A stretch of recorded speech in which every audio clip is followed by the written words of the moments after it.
طالبان علوم میں مربوط ہیں یا دنیاوی تعلیم میں مصروف ہیں، حجاج کرام ہیں، علماء کرام ہیں، آج اس محفل میں معاشرے کے مختلف قسم کے لوگ یہاں شامل ہیں۔ سب بھی لوگ اپنے ان لمحات پر جن میں آپ محفل میلاد میں شامل ہوئے جتنا بھی فخر کرے کم ہے، اس لیے کہ یہ آقا صلی اللہ علیہ وسلم کا ذکر کرنا، آپ کی محفل میلاد منانا، یہ ہمیں اور آپ کو کسی اور سے نہیں، اللہ تعالیٰ کی طرف سے لگاتار ورثے میں یہ چیز ملی ہے۔ اور اللہ کا شکر احسان ہے کہ پوری عالمی سطح پہ اگر اس کا جائزہ لیا جائے، صرف اہل سنت و جماعت کو یہ فخر حاصل ہے کہ ہم آقا کا میلاد محبت اور عقیدت سے مناتے ہیں۔ سبحان اللہ۔ آقا کونین صلی اللہ علیہ وسلم جیسی ہستی دنیا میں نہ کوئی آئی ہے نہ آ سکتی ہے۔ اللہ نے آپ کو بے نظیر، بے نظیر، بے مثال مبعوث فرمایا۔ اس لیے کائنات میں سب سے زیادہ اگر کسی پر درود پڑھا جاتا وہ صرف نبی پاک کی ذات ہے۔ سبحان اللہ۔ اور پوری دنیا کے اندر سب سے زیادہ جو کلام پڑھا جاتا ہے قرآن عظیم، وہ بھی نبی کونین صلی اللہ علیہ وسلم پر نازل ہوا ہے۔ سبحان اللہ۔ آقا کونین کی پیاری پیاری محبت بھری باتیں کرنے سے پہلے میں چاہتا ہوں مزید تفصیل میں جانے سے پہلے آقا کی بارگاہ میں خلوص کے ساتھ، محبت کے ساتھ عطیہ درود و سلام پیش کر لیں۔ پڑھیں بآواز بلند، صلی اللہ علیہ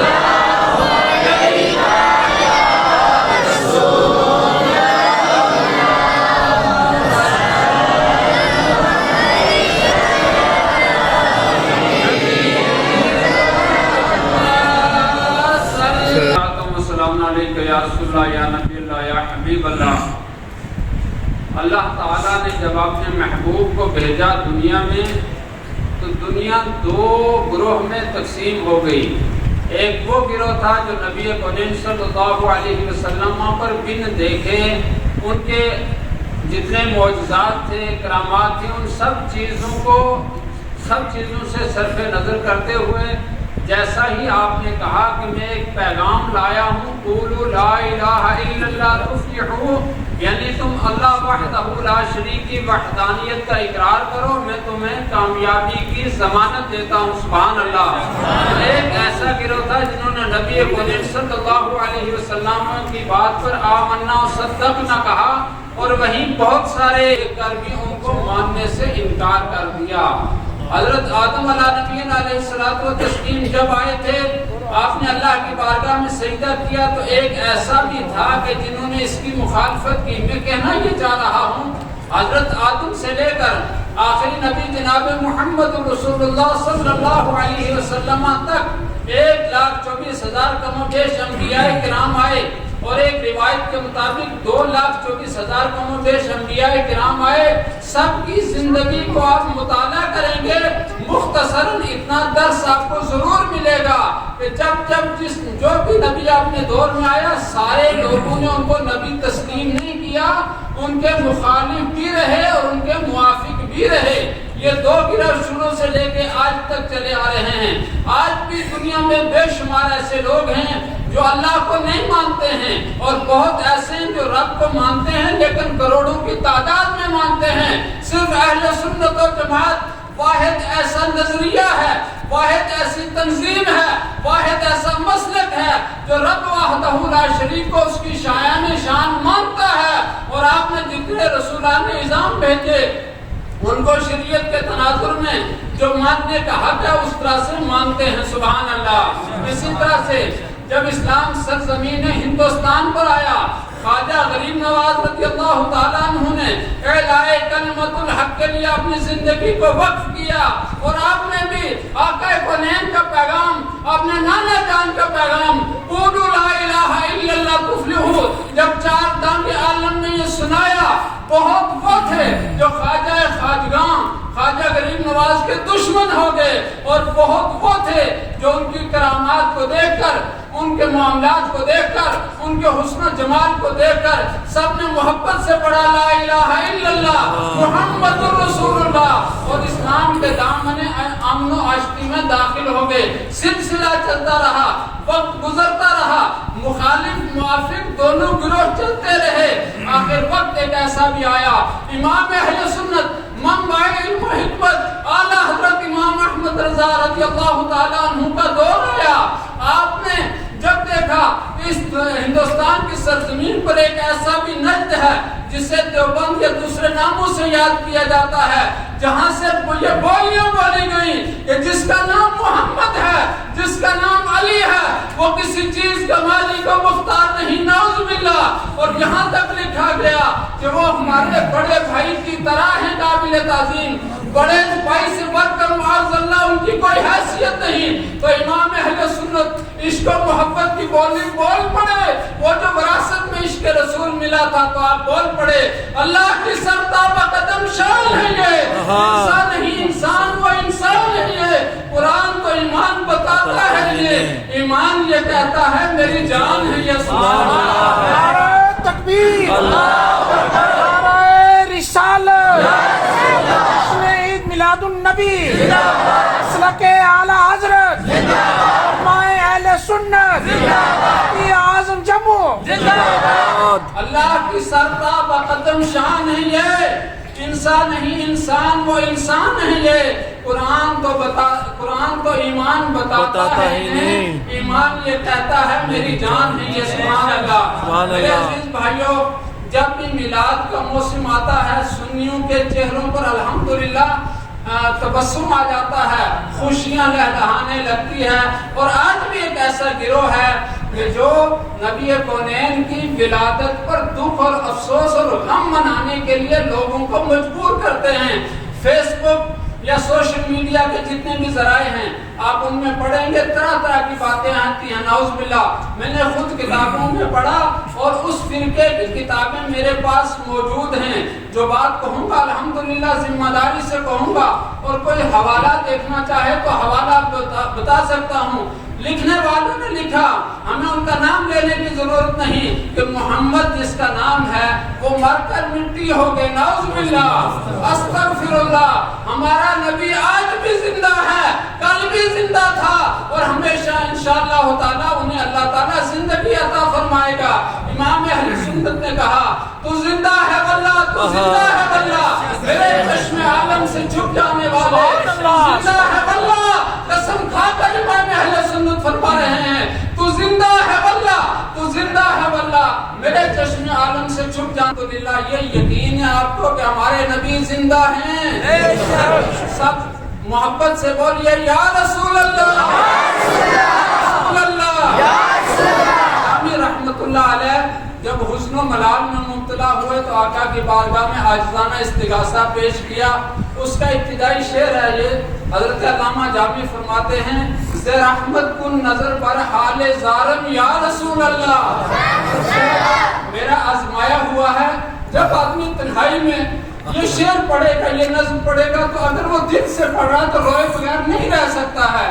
علامہ جامی نے خواہش کا اظہار کیا، زِ رحمت کن نظر بر حال زارم یا رسول اللہ، غریبم بے نوائم خاک سارم یا رسول اللہ، کوئی حیثیت نہیں، میں غریب ہوں، وطن سے بے وطن ہو چکا ہوں، اور میری کوئی حیثیت نہیں، بلکہ خاک سارم ایک مٹی ہوں، اور توئی مولائے من، آقائے من، والیے جان من، توئی دانی کی جز توئی دانی کے جز تو کس ندارم یا رسول اللہ۔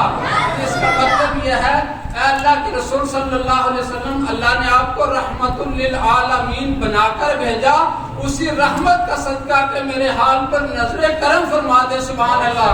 آپ یہ اپنی تنہائیوں میں پڑھا کیجئے۔ ایک میں عرض کرنا چاہتا ہوں، جتنے انبیاء کرام آئے، باقی انبیاء کے بارے میں تو مجھے معلوم نہیں، لیکن حسن ظن یہ ہے کہ اللہ تعالیٰ نے سحری کے وقت اللہ نے اپنے نبیوں کو پیدا فرمایا، سبحان اللہ۔ اللہ کے رسول سید عالم صلی اللہ علیہ وسلم سحری کے وقت دنیا میں تشریف لائے، تو گویا سحری کے وقت آنا، سحری کے وقت عبادتیں کرنا، سحری کے وقت اللہ کا نام لینا، یہ کسی اور کا طریقہ نہیں، اللہ کے پیاروں کا مشغلہ ہے، اللہ کے پیاروں کا طریقہ کار ہے۔ تو گویا ہمیں بھی چاہیے غفلت سے اٹھیں، غفلت سے بیدار ہوں، اور کم سے کم نماز فجر کا جب وقت شروع ہوتا ہے اس سے آدھا گھنٹہ پہلے جا کر 2 رکعت نماز نفل تہجد پڑھ لیا کریں. دن بھر کی نمازیں فرائض اپنی جگہ وہ تو ہم نے پڑھنی ہی ہے، لیکن جو آپ صبح تنہائی میں دنیا سو رہی ہے آپ جا کر رب کی بارگاہ میں جب دوگانہ ادا کر کے دعا کریں گے نا، رحمت کن نظر برحال ظالم یا رسول اللہ، اللہ تعالیٰ کی رحمت جوش میں آئے گی. آپ کی دل کی جو جائز تمنا اللہ تعالیٰ انہیں پوری فرمائے گا. اللہ تعالیٰ قرآن عظیم میں ارشاد فرماتا ہے اِنَّا أَرْسَلْنَاكَ شَاهِدًا وَمُبَشِّرًا وَنَذِيرًا. 3 وصف بیان کیے، میں صرف ایک کے تعلق سے بات کروں گا. میرا رب فرماتا ہے محبوب آپ کو کسی اور نے نہیں، میں نے خود بھیجا ہے. سبحان اللہ. اس کو رب بھیجے، اس کو پاورفل بنا کر بھیجتا ہے. رب تعالیٰ نے ابرہا کی فوج پر ایک چھوٹی چھوٹی چڑیوں کا لشکر بھیجا تھا. رب نے بھیجا. جو چڑیا ہوتی ہے نا پرندہ، اس کی خود کوئی حیثیت نہیں، لیکن بھیجنے والا رب تھا. 3 کنکر دے کر بھیجا.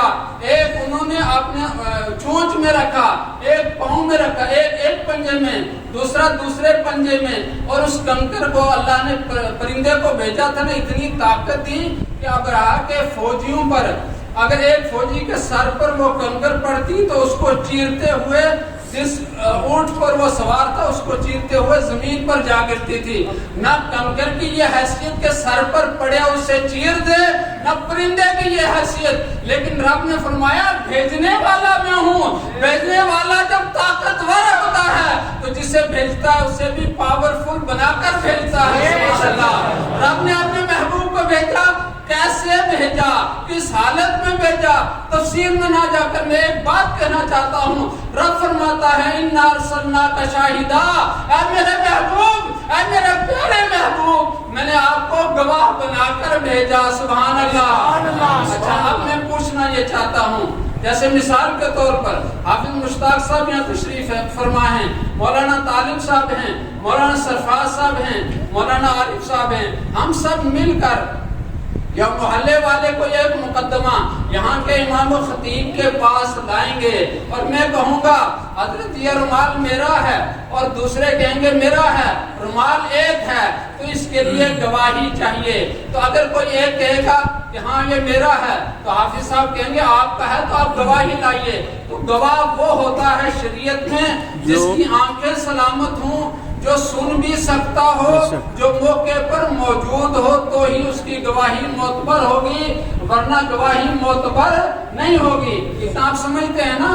اگر وہ بہرا ہے، سن نہیں سکتا، اس کی گواہی معتبر نہیں. آنکھیں نہیں ہیں، موقع پہ موجود ضرور ہے تو اس کی بھی گواہی معتبر نہیں. گویا کہ گواہ بننے کے لیے آنکھیں بھی سلامت ہونی چاہیے، گواہ بننے کے لیے کان بھی سلامت ہونے چاہیے، گواہ بننے کے لیے عقل و شعور دماغ بھی سلامت ہونا چاہیے. تو میرا رب فرماتا ہے اے محبوب تیری بہت ساری صفات ہیں، بہت کمالات ہیں، لیکن ایک وصف نمایاں ہے کہ میں نے تجھے گواہ بنا کر بھیجا. سبحان اللہ. میں پوچھنا یہ چاہتا ہوں، جو گواہ ہوتا ہے وہ ہمارے معاملات کو دیکھتا ہے، ہمارے معاملات کو سنتا ہے، اور اسی کی بنیاد پر رب کی بارگاہ میں، کسی اور بارگاہ میں نہیں.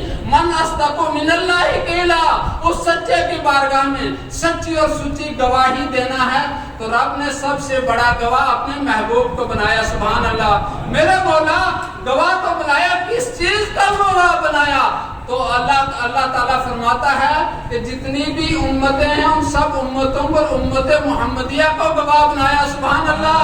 اور امت محمدیہ کے اعمال پر اللہ تعالیٰ کے حبیب فرماتے ہیں مجھے گواہ بنایا ہے. تو گویا ہمارا صبح و شام ہو، ہمارا لیل و نہار ہو، ہمارا کھانا پینا ہو، اعمال صالحہ ہوں، اعمال بد ہوں، سارے اعمال کو اللہ کے حبیب ملاحظہ فرما رہے ہیں. اللہ اکبر. جب یہ عقیدہ راسخ ہو جائے گا، ہم یہ تسلیم کر لیں گے، یقین و اذعان حاصل ہو جائے گا کہ ہم کھا رہے ہیں ہمارے نبی دیکھ رہے ہیں، ہم اٹھ رہے ہیں ہمارے نبی دیکھ رہے ہیں. اور مسجد میں آئے، اس محفل میں شامل ہوئے، نہ مجھے سب کا نام معلوم ہے، نہ مجھے سب کا کام معلوم ہے، لیکن میرا عقیدہ کہتا ہے، میں قسم کھا کے کہتا ہوں، اللہ کے نبی آپ سب کو جانتے ہیں، آپ کی نیتیں کیا ہیں انہیں بھی جانتے ہیں، کون کہاں سے آیا، کیا سوچ کر آیا، اللہ کے نبی سب کو جانتے ہیں، سبحان اللہ۔ اس لیے کہ اللہ نے ہمارے نبی کو مالک کل، خالق کل، مختار کل بنا کر بھیجا۔ تو غفلت سے تھوڑا نکلیے، جب ہم کھانا کھا رہے ہیں ہمیں تصور میں لینا چاہیے نبی کونین ہمیں ملاحظہ فرما رہے ہیں، تو سنت کے مطابق ہم کھانا شروع کر دیں گے۔ جب ہم مسجدوں میں جا رہے ہیں، یہ قرآن کہہ رہا ہے، میں نہیں کہہ رہا ہوں، اِنَّا أَرْسَلْنَاكَ شَاهِدًا، اے میرے محبوب تجھے میں نے امتیوں پر گواہ بنا کر بھیجا ہے۔ تو جو گواہ ہوتا ہے نا وہ ہمارے لیل و نہار کو ملاحظہ فرماتا ہے۔ غفلت میں مت پڑیے، آپ اپنے اعمال کو سدھاریے۔ جب اعمال آپ کے سدھر جائیں گے اور یہ عقیدہ راسخ ہو جائے گا، ہم جو بھی کر رہے ہیں اللہ کے نبی اسے ملاحظہ فرما رہے ہیں۔ یقین جانیے میں خانہ خدا میں منبر رسول پر بیٹھ کر قسم کھاتا ہوں، جب یہ عقیدہ پختہ ہو جائے گا، ہر عمل میں نبی کونین ہمارے تصورات میں رہیں گے، ہماری زندگی میں انقلاب آنا یقینی ہے، یقینی ہے، یقینی ہے۔ بس ہمیں عقیدے کی تھوڑی کمزوری ہے، اللہ تعالیٰ اس کمزوری کو دور فرمائے۔ اللہ کے رسول نے ارشاد فرمایا، جب نبی کونین کا آخری وقت آیا نا، ایک صحابی کو بلایا، ان سے ایسے گوشے میں باتیں کرنے لگے ان کے کان میں۔ تو صحابی سے کیا رہے تھے؟ انہوں نے اللہ کے رسول نے فرمایا، اے میرے پیارے صحابی، صبح شام تو آپ میرے ساتھ بیٹھتے تھے، اب میں آپ کو ایک بات ہے بڑی ناگوار ہے لیکن بتانا بھی ضروری ہے۔ کہا میرے آقا فرمائیے کیا بات ہے؟ کہا تیری زندگی کے اب آخری لمحات ہیں، چند منٹوں کے بعد تم نے اس دنیا سے گزر جانا ہے۔ وہ صحابی دکھی نہیں ہوئے، انہوں نے کہا کہ ٹھیک ہے، موت مومن کی معراج ہے، اس لیے کہ یہ زندگی، یہ روح جسم سے جدا ہونا یہی ایک رکاوٹ ہے، اور جب مومن ہو، ایمان والا ہو، لا الہ الا اللہ محمد رسول اللہ پڑھنے والا، اس کے تقاضے پورے کرنے والا جو ہوتا ہے نا، ایک موت اس کے درمیان حد فاصل جیسا وہ مرتا ہے، اللہ تعالیٰ سے ملاقات ہو جاتی ہے، سبحان اللہ۔ وہ صحابی دکھی نہیں ہوئے، انہوں نے کہا میرے آقا اب تو چند منٹ رہ گئے، اس میں کچھ کر تو نہیں سکتا، دنیا کا سب سے اچھا کام کیا ہوتا ہے مجھے اس کام میں لگا دیجئے، سبحان اللہ۔ یہ بات سنیے بھی اور یاد بھی رکھیے۔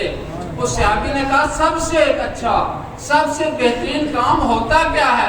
اللہ کے رسول نے فرمایا دنیا میں کام تو بہت ہیں، سب سے اچھا کام علم دین حاصل کرنا ہے، سبحان اللہ۔ اسی لیے عالم اور انبیاء کے وارث ہوتے ہیں۔ اللہ کے رسول نے فرمایا سب سے اچھا کام کرنا چاہتے ہو تو علم دین حاصل کرنا شروع کر دو۔ علم دین حاصل کرنا، ایک منٹ میں کوئی عالم نہیں بن سکتا، حافظ نہیں بن سکتا، لیکن جب آدمی تعلیم شروع کر لے، اسی لیے فقہاء کرام فرماتے ہیں کہ جب آدمی علم دین حاصل کرنا شروع کر دیتا ہے نا، ابھی وہ مکمل کورس نہیں کر پایا، اگر وہ ارادہ تھا کہ میں مفتی بنوں گا، عالم بنوں گا، ایک منٹ ابھی تعلیم حاصل کرتے کرتے اسے موت آ گئی، اللہ تعالیٰ میدان محشر میں علماء کی صف میں اٹھائے گا، سبحان اللہ۔ تو گویا سب سے اچھا کام دین کی تعلیم حاصل کرنا، اور اس کو محدود نہ کیجیے مدرسوں تک، بلکہ آپ گھر میں بیٹھ کر دینی کتابیں پڑھیں، یہ بھی علم دین حاصل کرنا ہے، علماء کی محفل میں بیٹھیں، یہ بھی علم دین حاصل کرنا ہے۔ اللہ تعالیٰ آپ پر، ہم سب پر فضل فرمائے، ہم سب کو ایک دوسرے کے لیے دلوں میں خوشحالی عطا فرمائے، غیبتوں سے، بغض سے، حسد سے، کینے سے، یہ وہ بیماریاں جو دل پہ داغ لگا دیتی ہیں، اور جب دل پہ گناہوں کا، بیماریوں کا دھبا لگ جاتا ہے تو سب سے بڑا عذاب یہ کہ اس بندے کی دعا قبول نہیں ہوتی۔ اللہ اکبر۔ میں ابھی حضور اعلیٰ کی کل پرسوں کتاب پڑھ رہا تھا، احسن البیان آداب دعا، اس میں بہت سارے 28 قسم کے وہ نکات لکھے ہیں جن کی وجہ سے دعا قبول ہوتی ہے، اور ایسے بے شمار وہ بھی لکھے ہیں دعا قبول نہیں ہوتی۔ مسلمان کا اگر مسلمان پر حق ہے وہ اسے مار رہا ہے، وہ جتنی مرضی دعائیں کریں دعا قبول نہیں ہوگی۔ ایسے اگر کوئی کسی مسلمان کے لیے بغض و حسد رکھے اس کی بھی دعا قبول نہیں ہوتی۔ دعا کیجئے یہ دل کی جتنی بیماریاں اللہ انہیں دور و دفع فرمائے، اور ہمیں آج کی اس بابرکت محفل میں نیک انسان بننے کی توفیق عطا فرمائے۔ اس محفل میں بڑے بڑے علماء ہیں، مولانا عبد القیوم صاحب بھی ہیں, مولانا حافظ اور رمضیب صاحب, لیکن ہم سب میں بزرگ اور بڑے عالم حضرت مولانا شمس اللہ خان صاحب ہیں. دعا کرو اللہ ان کی عمر لمبی فرمائے, سبحان اللہ. اور بڑی بات یہ کہ جس ادارے سے یہ پڑھ کر آئے, الحمدللہ مجھے بھی اسی ادارے سے پڑھنے کا شرف حاصل ہوا. حضرت سے ایک دن گفتگو اور ایک بزرگوں کی محفل میں بیٹھنا چاہیے, بہت کچھ سیکھنے کو ملتا ہے. اور میں یہ بھی بتا دوں, جو آدمی کی مجلس سے جو کچھ سیکھتا ہے وہ کتابوں میں بھی نہیں ملتا ہے. تو حضرت نے فرمایا میں الجامعۃ الاشرفیہ کا فارغ ہوں, سبحان اللہ. مجھے بڑی خوشی ہوئی. اللہ تعالیٰ ان کی عمر میں برکت عطا فرمائے اور ان کا سایہ ہم سب کے سروں پر تادے دراز فرمائے. میں اس لیے کھلے دل سے کہتا ہوں, جس کو جو اللہ نے توفیق عطا فرمائی, ہم سب کو کھلے دل سے اس کے کام کا اعتراف کرنا چاہیے. اور ابھی مجھے معلوم ہوا کہ اس مسجد کی تعمیر و ترقی بھارت جس نے دامے درمے قدم سخن نے حصہ لیا, میں دعا کرتا ہوں اللہ سب کے کاروبار میں برکت عطا فرمائے, سب کی روزی روزگار میں برکت عطا فرمائے. ان سمیت جتنے بھی لوگ کسی آزمائش میں مبتلا, اللہ پاک نجات عطا فرمائے. ہمیں تندرستی جان, سلامتی, ایمان کے ساتھ عمر بسر کرنے کی توفیق عطا فرمائے. اس مسجد کے لیے جنہوں نے گھر گھر جا کر کسی کی جیب سے پیسہ اپنی جیب سے پیسہ نکالنا, پہلا سٹیپ تو یہ بڑا مشکل ہوتا ہے, لیکن اس سے زیادہ مشکل ہے کسی کی جیب سے پیسہ لانا. لیکن اللہ کا فضل ہے, الحاج شفیع صاحب, اللہ تعالیٰ ان کی روح کو, ان کے بچوں کو راضی فرما دے. ان کے صاحبزادے محترم عبدالحمید صاحب نے گھر گھر جا کے اپنی پوری ٹیم کے ساتھ, کمیٹی کے افراد کے ساتھ, امام صاحب کے ساتھ گھر گھر سے جا کر تعاون دیا. جس نے اللہ کے لیے دیا اس گھر کو اللہ آباد فرمائے. خصوص حاجی ببو صاحب, الحاج محمد اخلاق عرف حاجی ببو صاحب کی طبیعت بھی خراب ہے, انہوں نے 100 بیگ اس مسجد کے 100 بیگ سیمنٹ دیا ہے اور 12 کنٹل سریا دیا. دعا کرو اللہ تعالیٰ انہیں صحت و عافیت عطا فرمائے, اللہ انہیں لمبی عمر عطا فرمائے. قوم میں بہت کم لوگ ہوتے ہیں جو دل کھول کر اللہ کی راہ میں مدد کرتے ہیں, اور میں گارنٹی دیتا ہوں جو بینک میں آپ نے پیسہ رکھا, آپ مر جاؤ گے, وہ بینکوں میں ہی جمع رہے گا. آگے اولاد کیسے استعمال کرے گی اس کی نہ آپ کو خبر ہے نہ ہمیں خبر, لیکن جو رب کے گھر کے لیے دیا اور خیریت دیگر مدرسوں کے لیے دیا, وہ رب کے بینک میں جمع ہو چکا, کوئی طاقت اسے ضائع نہیں کر سکتی. وہ آپ کو اس کا صلہ تب ملے گا جب آپ کے ساتھ کوئی نہیں رہے گا, آپ کا ماں باپ, آپ کا کوئی ساتھی قبر میں نہیں جائے گا, لیکن وہ جو اللہ کی راہ میں خرچ کیا, حدیثیں بتاتی ہیں کہ وہ صدقہ خیرات آپ کے ساتھ ہوگا. سبحان اللہ. اللہ آپ کے برکت عطا فرمائے. شاید میں نے تھوڑی لمبی گفتگو کر دی, اللہ تعالیٰ ہم سب کو فضل و کرم فرمائے. یہ دل میں بسا لیجیے, ہم جو بھی کرتے ہیں نبی کو ملاحظہ فرما رہے ہیں. اللہ کے رسول نے آخری وقت میں فرمایا, جب آپ کے جسم کمزور ہونے لگا, دنیا سے رخصت ہونے لگے, تو کچھ صحابہ کرام رونے لگے کہ ہم صبح و شام آقا کا دیدار کرتے تھے. آقا نے فرمایا رو نہیں, تسلی رکھو, میرا تمہارے درمیان رہنا بھی باعث برکت ہے. سبحان اللہ. اور تمہارے درمیان سے چلا جانا, بظاہر روپوش ہو جانا, یہ بھی باعث برکت ہے. سبحان اللہ. صحابہ نے پوچھا, میرے آقا آپ دنیا میں ہیں, ہم آپ کو دیکھتے ہیں, یہ تو باعث برکت ہے, یہ بات تو سمجھ میں آتی ہے, لیکن جب آپ دنیا سے چلے جائیں گے وہ کیسے باعث برکت ہے. آقا نے ارشاد فرمایا کہ ہر سوموار کو, پیر کے دن جو کل آنے والا ہے, اور ہر جمعے کو تمہارے اعمال میرے سامنے پیش کیے جائیں گے. سبحان اللہ. اگر تم نے اچھے کام کیے ہوں گے میں خوشی کا اظہار کروں گا, اور جب میں خوش ہوں گا تو میرا رب بھی تم پر خوش ہو جائے گا. سبحان اللہ. اور اگر اعمال اچھے نہیں ہوں گے تو میری بھی ناراضگی, اللہ کے رسول کی, اللہ تعالیٰ کی بھی ناراضگی. لیکن وہ صحابہ تھے, وہ کرتے ہی وہی تھے جو رسول کو نے ان کو کہا تھا. لہذا آقا نے فرمایا آپ کا رہنا, میرا رہنا بھی رحمت اور میرا دنیا سے جانا بھی رحمت. اللہ تعالیٰ آپ پر بھی فضل فرمائے, ہم پر بھی فضل فرمائے. گفتگو کے دوران کوئی بھی اگر سبقت لسانی سے کثرت سے غلطی ہو, میں معافی مانگتا ہوں. آپ سب لوگ اکٹھے ہو کر توبہ کر لیں.